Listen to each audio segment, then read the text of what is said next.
দর্শক, আশা করি আপনারা সবাই ভালো আছেন। দেখতে পাচ্ছেন আলু ক্ষেতে খুব সুন্দর ক্ষেত হয়েছে।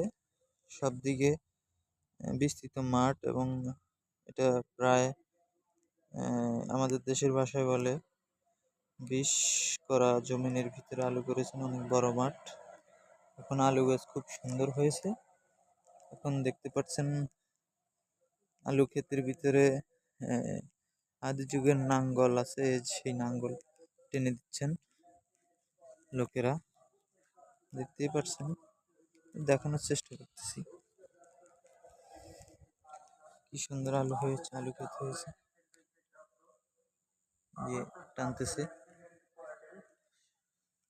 টানার একটাই কারণ আলুটা যেন আরো মানে আকারটা বড় হয় এবং মাটি বেশি পায়, জন্য টেনে দিয়েছেন। দেখতে